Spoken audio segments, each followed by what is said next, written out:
Imagine being swallowed headfirst by a great white shark and living to tell the tale. Welcome back to Lore of the Multiverse, where we explore the wildest survival stories from around the globe, the kind that make your heart race and your jaw drop. Today's story isn't fiction. It happened to a man named Eric Nerhus. Let's dive in. Eric Nerhus had spent most of his life at sea.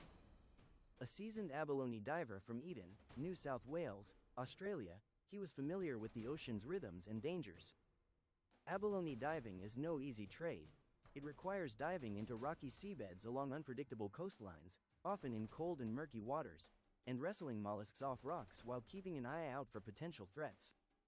Most divers wear thick wetsuits, weight belts, and carry tools, but few expect to encounter the ocean's deadliest predator. On January 23, 2007, it was just another day for Eric. Or so he thought. The weather was decent, the water visibility was poor, not unusual for abalone diving.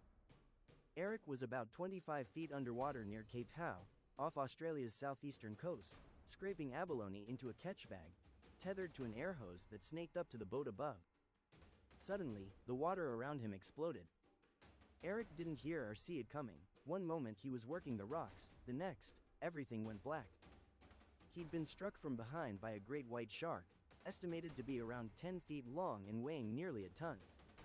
The beast clamped down over Eric's entire head, shoulders, and chest, almost swallowing him whole. Its jaws, lined with hundreds of serrated teeth, had enveloped his torso like a bear trap snapping shut. Inside the shark's mouth, Eric was still conscious. Trapped in darkness, he felt his face and breathing regulator being crushed. His first thoughts weren't fear but disbelief. This couldn't be happening. But it was. The pressure was immense.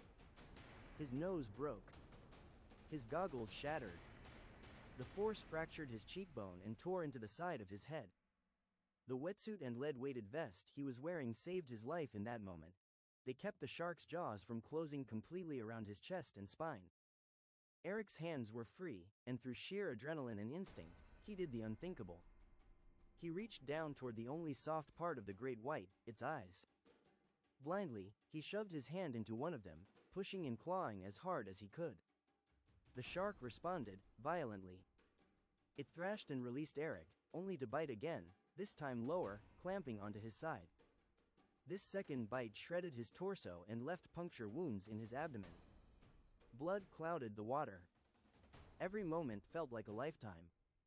But Eric wasn't done fighting. Somehow, he managed to keep stabbing and scratching at the shark's eye. After several more seconds of battle, the animal finally let go. It vanished back into the murk. Eric, dazed, bleeding, and with broken facial bones, did something few humans have ever had to do. He calmly found his air hose, reoriented himself, and swam for the surface. Above him, his sun mark was in the boat, manning the compressor that fed air to the divers. He'd seen the eruption of bubbles and blood and had feared the worst. When Eric broke the surface, he was gasping, but alive. Mark helped haul him aboard. His face was swollen, torn, and bleeding. He had puncture wounds all over his body, including gashes to his torso, shoulder, and arms. But, miraculously, he was conscious.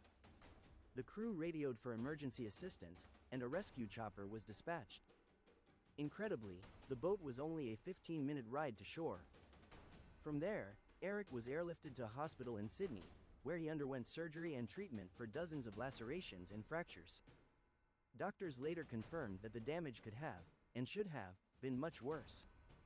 If the shark had gotten a better grip, or if Eric hadn't been wearing his weight vest, he likely would have been torn in half. Eric's story made international headlines. He'd survived an attack from one of the most feared animals in the world, not just by luck, but by grit, experience, and an almost superhuman calm in the face of death. In interviews, Eric described the event not with panic, but with remarkable clarity. Everything went black, he said. I felt the pressure, like I was being compressed. Then I realized I was inside the mouth of a shark. Even more haunting, Eric said he could hear the shark's teeth scraping against his weight vest as it tried to bite down harder. Marine biologists say that Eric's case is extremely rare. Great white sharks are known to strike and retreat, often mistaking humans for seals. But a full-on head-first bite? That's almost unheard of. One of the more chilling takeaways is how Eric responded, not with flailing or panic, but with calculated movements aimed at the shark's eye. This is consistent with expert advice: if attacked by a shark, go for the eyes or gills. Still, very few people have the presence of mind, or the physical opportunity, to do it in the middle of an attack. After the incident, Eric took time to recover physically and mentally. He eventually returned to diving, though many wondered how he could ever go back into the water after coming face to face with death. For Eric, the answer was simple. The ocean was his life. What happened that day was terrifying, yes, but it was also part of the risk. He doesn't blame the shark. It was doing what sharks do. He became somewhat of a local legend in Eden. Schools and news shows invited him to speak. Survivors of wildlife attacks, like bear maulings or snake bites, often talk about how the experience changed their worldview. For Eric, it deepened his respect for the ocean and its power.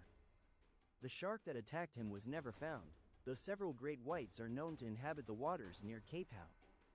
It's likely that the same shark has attacked other animals, or perhaps even other divers, but Eric's survival remains one of the most dramatic and unlikely in recent memory.